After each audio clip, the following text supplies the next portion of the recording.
3 muertes. Era otoño. Por el camino principal transitaban un par de carruajes a trote ligero. En la primera carroza iban 2 mujeres. Una era la señora, enjuta y pálida. La otra, la sirvienta, gruesa y satinadamente sonrosada. Sus cabellos cortos y resecos se abrían paso por debajo de su sombrero desteñido y ella, con su mano roja enfundada en un guante agujereado, los arreglaba con energía. Su pecho alto, envuelto en una gruesa manteleta, respiraba salud. Sus vivos ojos negros unas veces seguían los campos en fuga a través de la ventana, otras lanzaban tímidas miradas a su señora, y otras atisbaban los rincones del carruaje. En las narices de la sirvienta, suspendido de una red, se mecía el sombrero del ama, sobre cuyas rodillas yacía un cachorrito. Sus pies iban en alto a causa de las pequeñas cajas colocadas en el suelo que rebotaban haciendo un ruido que apenas se percibía debido al traqueteo de los muelles y el tintineo de los vidrios.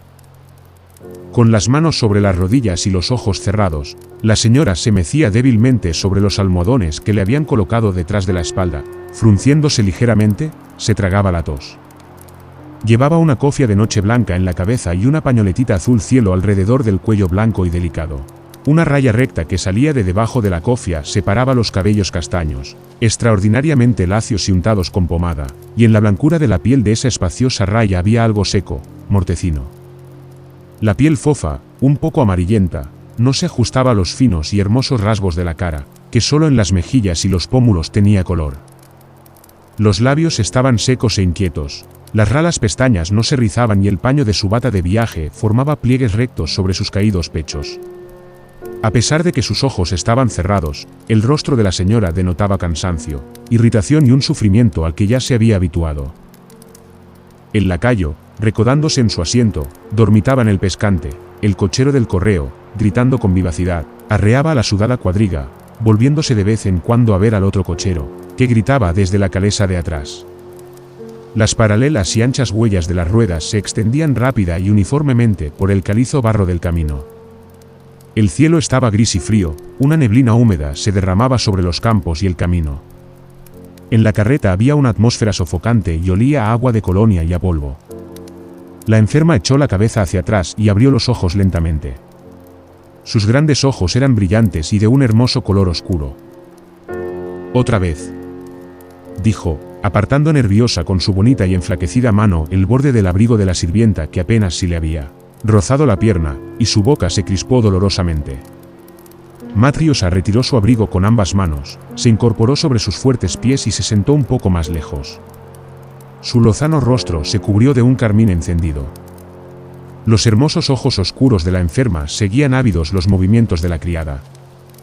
La señora se apoyó con sus 2 manos sobre el asiento en un intento de incorporarse, pero las fuerzas le fallaron.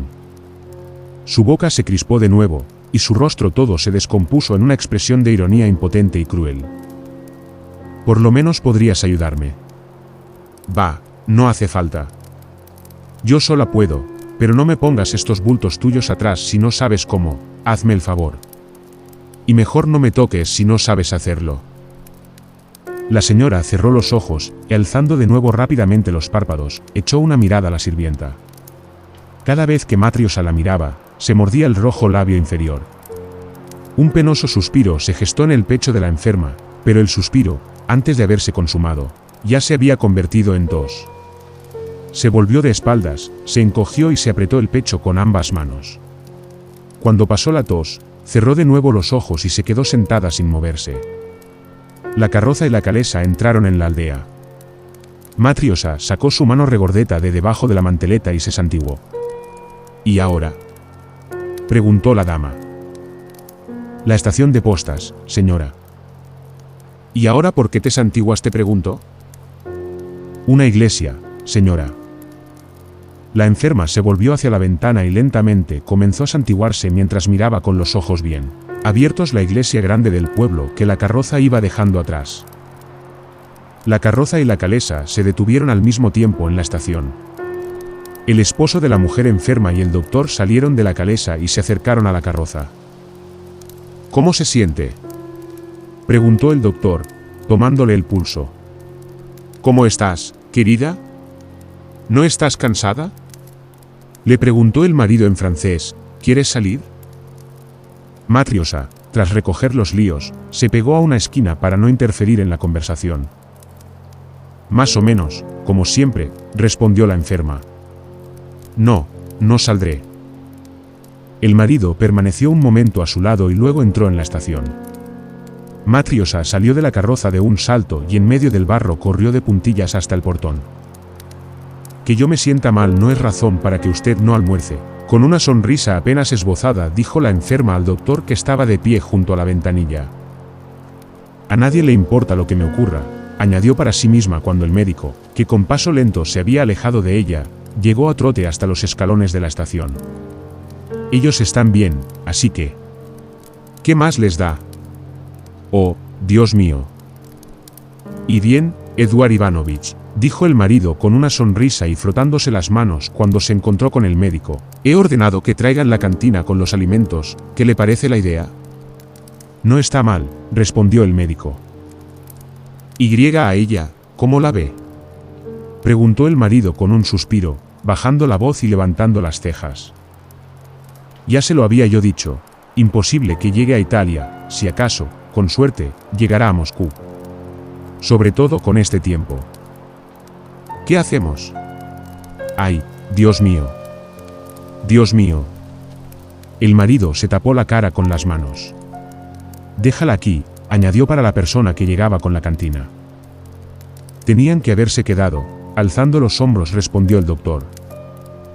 Pero, dígame, ¿qué podía yo hacer?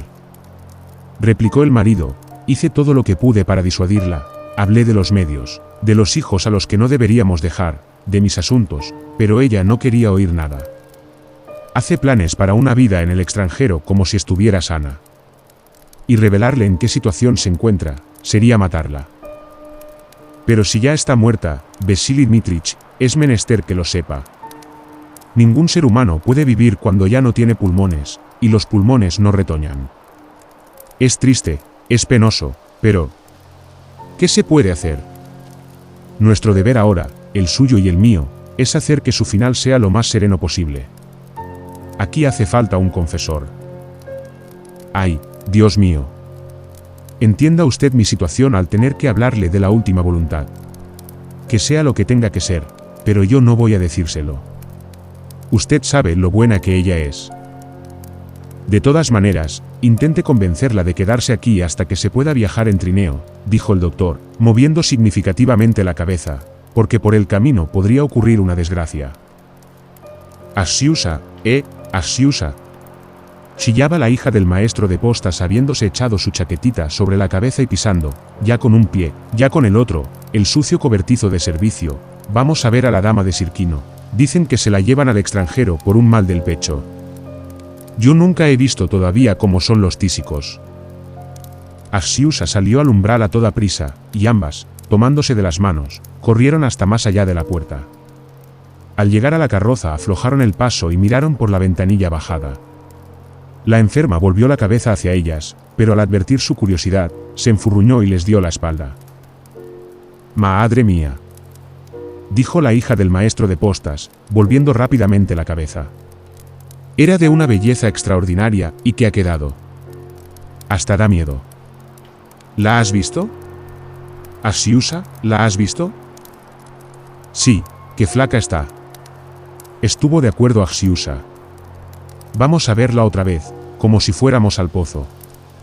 Aunque nos haya dado la espalda, si alcancé a verla. Qué triste, Masa. ¿Y qué cantidad de lodo? Respondió Masa, y ambas corrieron de regreso hasta la puerta. Debo de estar espantosa, ya se ve, pensó la enferma. Pronto al extranjero, ahí me repondré rápidamente. ¿Cómo estás? ¿Cómo te sientes, querida? Le preguntó el marido, acercándose a la carroza y terminando de masticar un bocado. No sabe preguntar otra cosa, pensó la enferma, pero eso sí, bien que come. Más o menos, dejó escapar entre dientes. Sabes, querida, temo que sea peor para ti continuar el viaje con este clima, y Eduard Ivanich opina lo mismo. ¿No sería mejor que regresáramos? Ella, enfadada, guardaba silencio. Puede ser que el clima mejore, que el camino sea más transitable, y que tú te sientas mejor. Entonces podríamos ir todos juntos. Discúlpame. Si no te hubiese hecho caso todo este tiempo, ahora me encontraría en Berlín y estaría completamente sana. ¿Qué se puede hacer, ángel mío? Era imposible, tú lo sabes. Pero ahora, si te quedaras un mes, te repondrías notablemente. Yo podría terminar mis asuntos, y podríamos llevar con nosotros a los niños. Los niños están sanos y yo no. Pero entiende, querida, que con este clima, si de pronto empeoraras hallándonos en camino. Mejor, por lo menos, que estemos en casa. ¿Y qué estemos en casa? ¿Morir en casa? Iracunda, respondió la enferma. Pero la palabra morir, al parecer, la asustó, y miró suplicante e interrogativa a su marido. Él bajó los ojos y guardó silencio. La boca de la enferma de pronto se arqueó de manera infantil, y las lágrimas brotaron de sus ojos. El marido se tapó la cara con el pañuelo y en silencio se alejó de la carroza. No, de todos modos emprenderé el viaje, dijo la enferma, levantó los ojos al cielo, cruzó los brazos y se puso a balbucir palabras inconexas. Dios mío. ¿Por qué? Decía, y las lágrimas se derramaban más abundantes. Rezó larga y fervorosamente, pero el dolor y la opresión seguían en el pecho, el cielo, los campos y el camino continuaban estando grises y encapotados, y la misma niebla otoñal se derramaba igual que siempre, ni más frecuente ni más espaciadamente, sobre el barro del camino, los tejados, la carroza y los toscos abrigos de piel de los cocheros que conversaban con voces sonoras y alegres mientras engrasaban y enganchaban el carruaje. 2. El carruaje ya estaba enganchado, pero el cochero se tomaba su tiempo. Había entrado en la isba de postas. En la isba hacía calor, bochorno, oscuridad, el aire estaba enrarecido, olía a cerrado, a pan recién horneado, a col y a piel de oveja. Varios cocheros se hallaban en la habitación, la cocinera trajinaba cerca de la estufa. Encima de esta, sobre unos pellejos de oveja, yacía el enfermo. Don Fiodor, oiga, don Fiodor. Dijo un muchacho joven, un cochero con un tosco abrigo de piel y un látigo encajado detrás del cinturón, al entrar en el cuarto y volverse hacia donde estaba el enfermo. ¿Qué haces, parlanchín, molestando a Fetka? Intervino uno de los cocheros. Anda, te están esperando en el carruaje. Quiero pedirle sus botas, las mías ya son un puro agujero, respondió el muchacho sacudiendo los cabellos y remetiendo las manoplas también por detrás del cinturón. ¿Estará dormido? Oiga, don Fiodor. Repitió acercándose a la estufa. ¿Qué? Se oyó una voz débil, y un rostro pelirrojo y enjuto asomó desde arriba de la estufa. La mano ancha, enflaquecida y pálida, cubierta de vello, se echaba con dificultad el grueso abrigo de paño sobre el hombro huesudo apenas cubierto por un sucio sayal. Dame un poco de agua, hermano, ¿qué quieres? El muchacho le pasó una jícara con agua. Es que, Fedia, dijo con voz vacilante, ¿qué falta te hacen a ti unas botas nuevas? Dámelas, tú no vas a volver a caminar. El enfermo dejó caer la cansada cabeza sobre la reluciente jícara, remojando en el agua oscura sus bigotes ralos y alicaídos, bebió con avidez y debilidad. Su embrollada barba estaba sucia, sus ojos hundidos y apagados se levantaron con dificultad hacia la cara del muchacho. Tras apartarse del agua, quiso levantar la mano para secarse los labios mojados, pero no pudo y se los secó con la manga del abrigo. En silencio y respirando con dificultad por la nariz, miró al muchacho directamente a los ojos, haciendo acopio de lo que le quedaba de fuerza. A lo mejor ya se las has prometido a alguien, dijo el muchacho, entonces ya ni para qué. Lo que pasa es que allá afuera está chispeando y yo me tengo que ir a trabajar y pues pensé, a ver, voy a ir a pedirle a Fetka sus botas, él, me parece a mí, ya ni las va a necesitar. Pero si a lo mejor las necesitas, pues dímelo. En el pecho del enfermo algo se puso a refunfuñar y a gruñir, se incorporó y una tos de laringe, que no acababa de resolverse, hacía que se asfixiara. ¿Para qué las iba a necesitar? Restalló de pronto la voz enojada de la cocinera y resonó por toda la isba. Hace más de un mes que no se apea de la estufa. ¿Para qué iba a necesitar las botas? Ni que lo fueran a enterrar con botas nuevas. Hace mucho ya que tenía que estar bajo tierra, Dios me perdone el pecado. Mira, parece que fuera a echar los pulmones. A lo mejor habría que llevarlo a otra isba, o, ¿a dónde? Dicen que allá en la ciudad hay hospitales para esto, porque, ¿qué es esto? Me tiene ocupado el rincón entero, ya basta. No tengo espacio para nada. Y encima me exigen que esté limpio. Serioga. A tu puesto, te están esperando los señores, gritó desde la puerta el maestro de postas. Serioga se dispuso a marcharse sin haber esperado la respuesta, pero el enfermo, durante un acceso de tos, le hizo saber con los ojos que quería responderle. Llévate las botas, Serioga, le dijo, tras vencer la tos y reponerse un poco. Pero, óyeme, cuando me muera, cómprame una lápida, añadió con un ronquido. Gracias, entonces me las llevo, y la lápida, claro que te la compro. Ya lo han oído, muchachos, todavía logró articular el enfermo antes de doblarse de nuevo y empezar a toser. Sí, lo hemos oído, dijo uno de los cocheros. Anda, Serioga, ve a tu puesto, que ahí viene otra vez el maestro de postas. La señora de Sirquino está enferma. Serioga se quitó con prontitud sus botas rotas y desmesuradamente grandes y las lanzó debajo de un banco. Las botas nuevas del tío Fiodor le quedaban que ni pintadas, y Serioga, sin conseguir quitarles la vista de encima, se dirigió al carruaje. ¡Ah, qué botas tan buenas! Dámelas, te las engraso, dijo un cochero con la grasa en la mano en el momento en que Serioga, subiéndose al pescante, tomaba las riendas. ¿Te las ha regalado?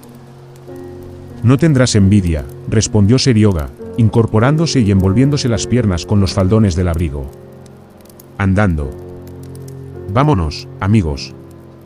Les gritó a los caballos, haciendo restallar el látigo, y la calesa y la carroza con sus viajeros, sus maletas y sus cocheros, ocultándose en la niebla gris del otoño, rodaron veloces por el húmedo camino. El cochero enfermo se quedó en la isba sofocante, encima de la estufa, tras un esfuerzo sobrehumano y sin haber logrado expectorar, consiguió acostarse sobre el otro costado y se calmó. En la isba, hasta bien entrada la tarde, unos llegaban, otros se iban, otros comían, al enfermo no se le oía. Antes de que cayera la noche, la cocinera se encaramó a la estufa y pasando por encima de las piernas del enfermo, cogió el abrigo.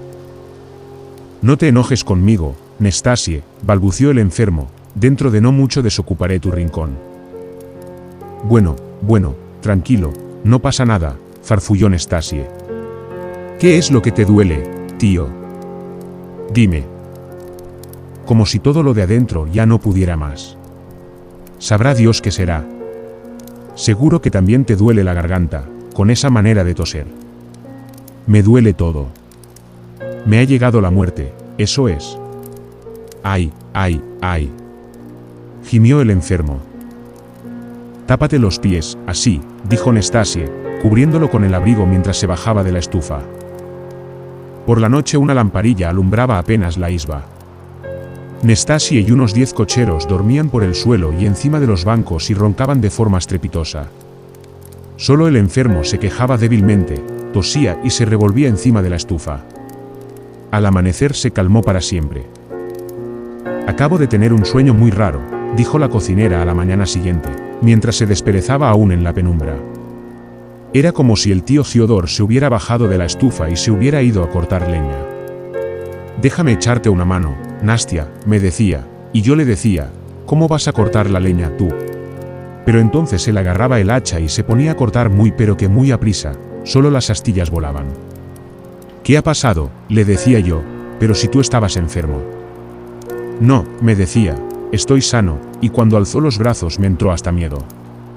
Iba a gritar y entonces me desperté. No se habrá muerto, ¿verdad? Tío Fiodor. ¿Me oyes? Fiodor no respondía. ¿Se habrá muerto? Mira a ver, dijo uno de los cocheros que ya había despertado. La delgada mano que colgaba de la estufa, cubierta de un vello rojizo, estaba fría y pálida. Anda a decirle al maestro de postas, parece que se ha muerto, dijo el cochero.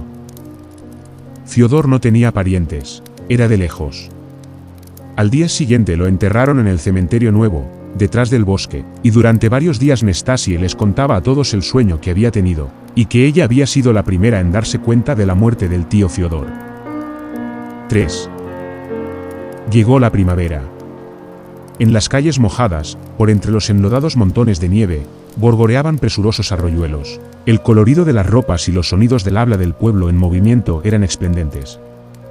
Detrás de las vallas, en los pequeños jardines, se hinchaban los brotes de los árboles, y sus ramas se mecían sin apenas hacer ruido movidas por el viento fresco. Por todos lados caían y chorreaban goterones. Los gorriones piaban y revoloteaban con torpeza agitando sus alitas. Del lado del sol, en las cercas, las casas y los árboles, todo se movía y resplandecía.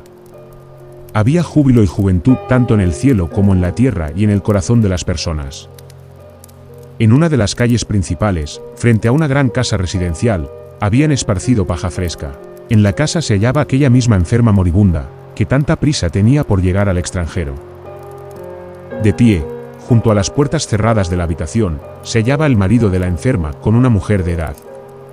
El sacerdote se encontraba sentado en el sillón, los ojos bajos y sosteniendo algo envuelto en la estola. En la esquina, recostada sobre un sillón Voltaire, había una ancianita, la madre de la enferma, que lloraba amargamente. A su lado, una sirvienta tenía en la mano un pañuelo limpio, en espera de que la anciana se lo pidiera. Otra le frotaba las sienes con algo y le abanicaba la cana cabeza por debajo de la cofia. «Que Dios la ayude, querida», dijo el marido a la mujer de edad que estaba a su lado junto a la puerta. «Ella le tiene tanta confianza, usted sabe hablarle tan bien. Convénzala, Palomita, ande». Pero en el momento en el que él quiso abrirle la puerta, su prima lo detuvo, se pasó varias veces el pañuelo por los ojos y sacudió la cabeza. «Ahora sí, creo, no se nota que he llorado», dijo y, abriendo ella misma la puerta, entró. El marido estaba muy inquieto y parecía completamente desconcertado. Se dirigió hacia la anciana, pero cuando le faltaban unos cuantos pasos para llegar, dio media vuelta, caminó por la habitación y se acercó al sacerdote, que lo miró, elevó las cejas al cielo y suspiró. La barba cerrada y canosa también subía y bajaba. «Dios mío, Dios mío», dijo el marido. «¿Qué hacer?», dijo suspirando el sacerdote, y de nuevo sus cejas y su barba subieron y bajaron.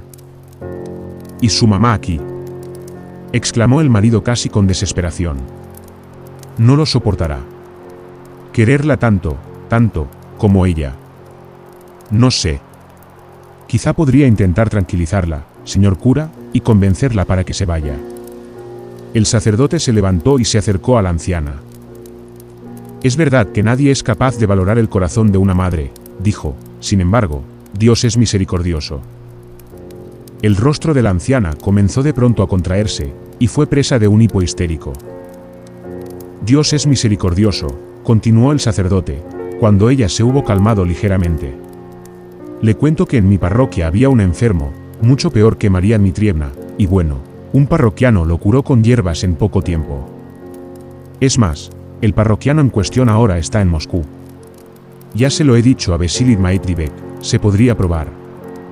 Por lo menos sería un consuelo para la enferma. Dios lo puede todo». «No, ya no vivirá», dijo la anciana, «¿por qué Dios la recoge a ella en vez de a mí?». Y el hipo histérico aumentó de tal manera que perdió el sentido. El marido de la enferma se tapó la cara con las manos y se apresuró a salir de la habitación. En el corredor, con quien primero se encontró fue con un niño de 6 años, que corría a todo correr intentando dar alcance a una niña más pequeña. «¿No quiere que lleve a los niños a ver a su mamá?», preguntó la nana. «No, no quiere verlos. La mortificaría». El niño se detuvo un momentito, se quedó mirando fijamente la cara de su padre, de pronto soltó una coz con su piernita, y lanzando un jubiloso grito, prosiguió su carrera. «Parece el caballo negro, papá», gritó el niño, señalando a su hermana. Entretanto, en otra habitación, la prima estaba sentada al lado de la enferma y mediante una hábil conversación procuraba hacerla la idea de la muerte. El médico removía el remedio cerca de la ventana. La enferma, con una bata blanca, estaba sentada en la cama, y completamente rodeada de cojines. Miraba en silencio a la prima. «Ay, querida», dijo de pronto interrumpiéndola, «no trate de embaucarme. No piense que soy una niña. Soy cristiana. Lo sé todo. Sé que me queda poco tiempo de vida, sé que si mi marido me hubiese hecho caso antes, ahora estaría en Italia, tal vez, o más bien casi seguro, habría sanado. Todos se lo decían. Pero, ¿qué se puede hacer? Está claro que se hizo lo que Dios dispuso. Todos hemos cometido muchos pecados, yo lo sé, pero tengo fe en la clemencia divina que todo lo perdona, seguramente, todo lo perdona. Intento comprenderme a mí misma. Yo también cometí muchos pecados, querida. Y cuánto sufrí por ellos. Intenté llevar con resignación mis sufrimientos. Llamamos, pues, al sacerdote, querida. Se sentirá usted mejor cuando haya comulgado, dijo la prima. La enferma bajó la cabeza en señal de consentimiento. Dios, perdóname a mí, pecadora, dijo en voz muy queda. La prima salió y con un movimiento de cabeza pidió al sacerdote que entrara. Es un ángel, le dijo con lágrimas en los ojos al marido de la enferma. El marido se echó a llorar, el sacerdote atravesó la puerta, la anciana seguía sin conocimiento, y en la habitación reinó un silencio absoluto. Al cabo de 5 minutos el sacerdote asomó por la puerta, tras quitarse la estola, se arregló los cabellos. Gracias a Dios ahora está tranquila, dijo, desea verlos. La prima y el marido entraron. La enferma lloraba en voz baja, mirando el icono. Te felicito, querida, dijo el marido. Muchas gracias. Cuanto mejor me encuentro ahora, qué dulzura incomprensible siento, decía la enferma, mientras una tenue sonrisa retozaba en sus delgados labios. Cuán misericordioso es Dios. ¿No es verdad que es misericordioso y todopoderoso? Y de nuevo, con ávida súplica miró el icono con sus ojos llenos de lágrimas.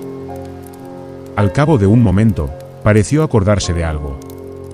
Hizo señas a su marido para que se acercara.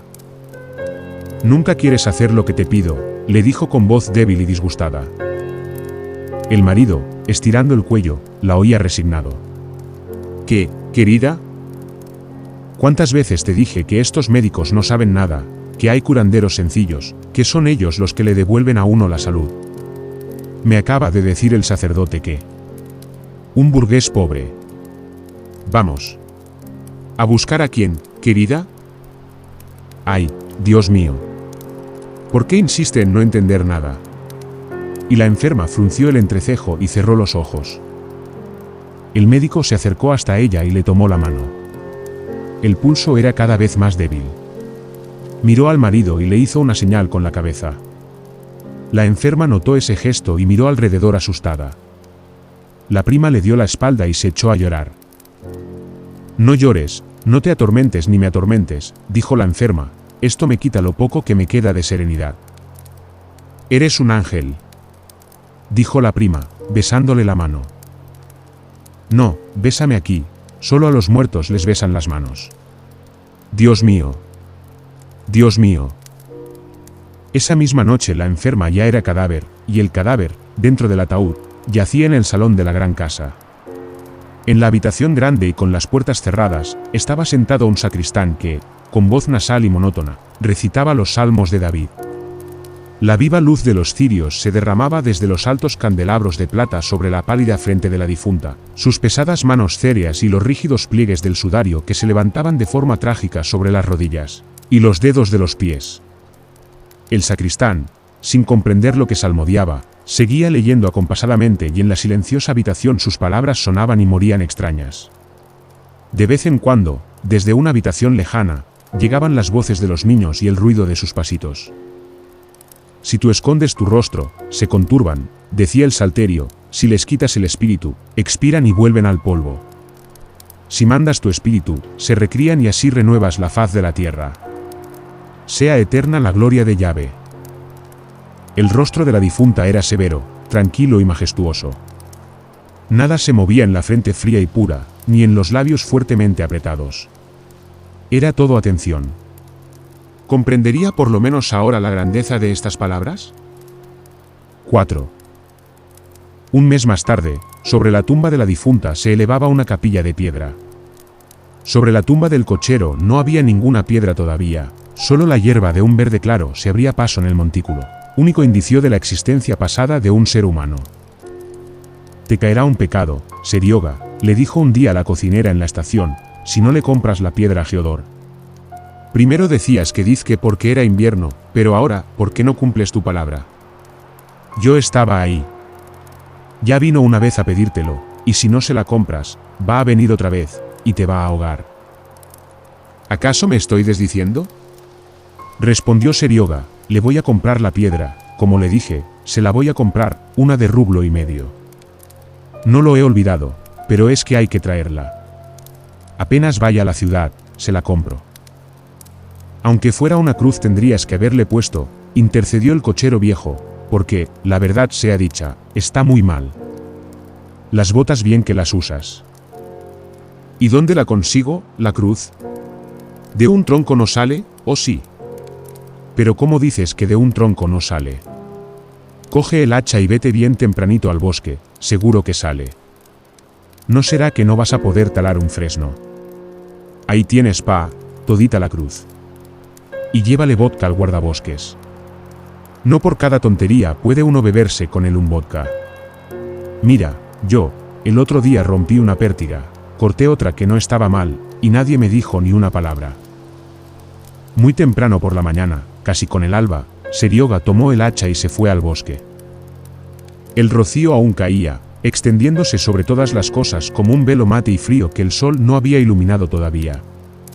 El oriente se esclarecía de manera imperceptible reflejando su débil luz en la bóveda celeste cubierta por unas cuantas nubes vaporosas.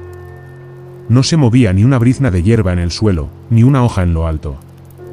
Solo de vez en cuando algún murmullo de alas en las frondas de los árboles o algún susurro a ras de tierra rompían el silencio del bosque. De pronto un sonido extraño, ajeno a la naturaleza, resonó y se apagó en el linde del bosque. Al poco, el sonido se escuchó de nuevo y comenzó a repetirse a intervalos regulares abajo, en el tronco de uno de los árboles inmóviles. Una de las copas vaciló de forma insólita, sus jugosas hojas algo murmuraron y un petirrojo, sentado en una de sus ramas, revoloteó silbando un par de veces, y extendiendo la cola, fue a sentarse en otro árbol. El hacha sonaba al pie del tronco, cada vez más sordamente, astillas blancas y lechosas volaban hasta la hierba cubierta de rocío, ahí donde sonaban los golpes, se oyó un leve chasquido. El árbol se estremeció con todo su cuerpo, se ladeó y rápidamente se enderezó de nuevo, oscilando asustado sobre sus raíces. Por un instante todo quedó en silencio, pero el árbol volvió a ladearse, en su tronco volvió a oírse el chasquido, y rompiendo sus ramas y destrozando sus varas, fue a dar con su copa sobre la tierra húmeda. Los sonidos del hacha y de los pasos dejaron de oírse. El petirrojo silbó y voló más alto. La rama que habían rozado sus alitas vaciló unos momentos y luego se quedó quieta, como las otras, con todas sus hojas. Las quietas ramas de los árboles lucían con mayor alegría en el nuevo espacio que acababa de abrirse. Los primeros rayos del sol, atravesando una nube que los interceptaba, resplandecieron en el cielo y recorrieron veloces la tierra y el cielo. La niebla fue difuminándose a oleadas por encima de los valles, el rocío, lanzando destellos, se puso a juguetear sobre la hierba. Las transparentes nubecillas teñidas de blanco se dispersaron presurosas por la bóveda celeste. Los pájaros revoloteaban en el bosque, y como extraviados, gorjeaban una canción feliz. Las jugosas hojas murmuraban alegres y tranquilas en las copas, y las ramas de los árboles vivos, lenta y majestuosamente, comenzaron a moverse por encima del árbol muerto, caído.